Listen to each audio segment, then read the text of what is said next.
Selamat berjumpa Bapak Ibu Saudara-saudari, para pengikut setia sampan dimanapun saat ini Anda berada.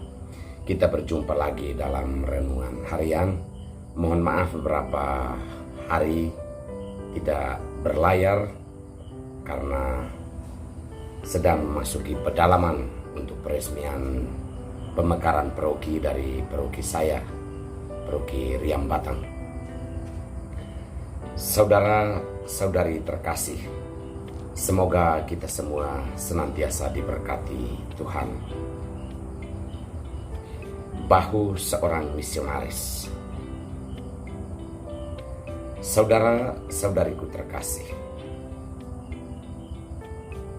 menjadi seorang utusan atau misionaris tentunya tidak seperti yang kita pandang dari jauh. Di pundak atau di atas bahu seorang misionaris, dia harus memikul banyak hal. Dia harus memikul kritikan orang. Dia harus menilai penilaian orang. Tetapi lebih di atas segalanya, dia harus mampu untuk memikul jeritan hati banyak orang. Hari ini saya memberi judul Bahu Seorang Misionaris.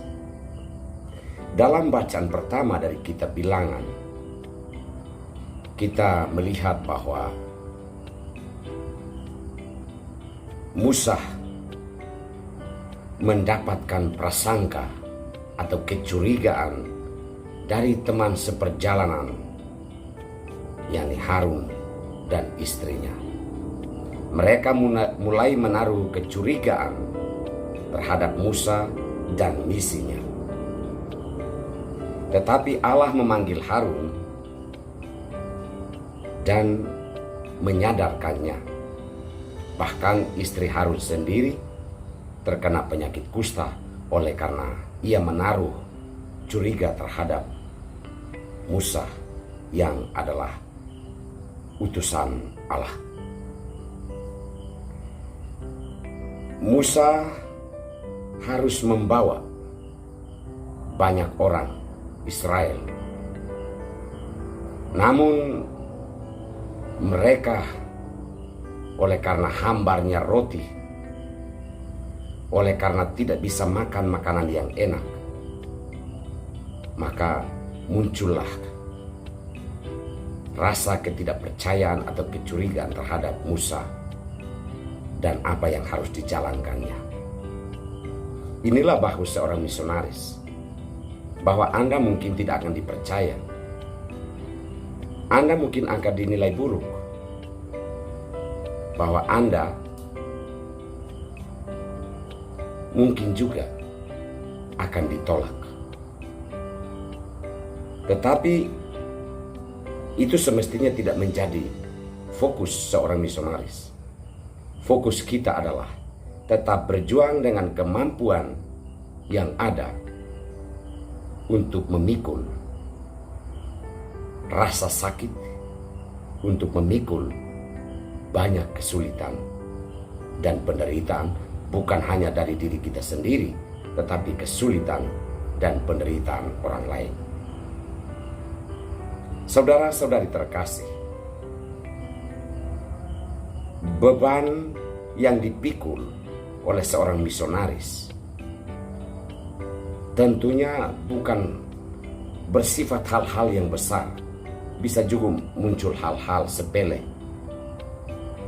seperti mencuci tangan sebelum makan, sebagaimana yang dipersoalkan oleh orang-orang Farisi dan para ahli Taurat, bahwa murid-murid Yesus makan sebelum mencuci tangan.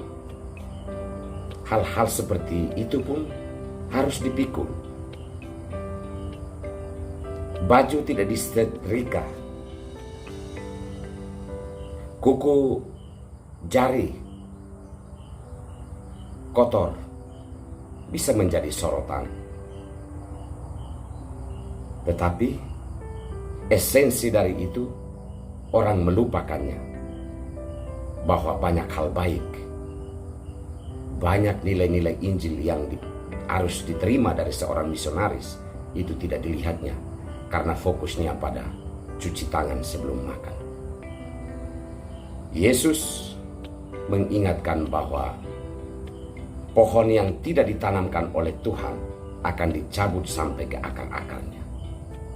Kebaikan, kedisiplinan yang tidak berasal dari hati, yang tidak ditanam oleh Tuhan, akan dicabut sampai ke akar-akarnya. Tetapi kepentingan seorang misionaris adalah memikul semua itu tanpa harus menaruh rasa dendam, amarah, atau iri hati dan kecurigaan. Kita hanya perlu memperbaiki hati kita, karena apa yang keluar dari hati itulah yang menajiskan seseorang, bukan yang masuk di dalam mulut kita.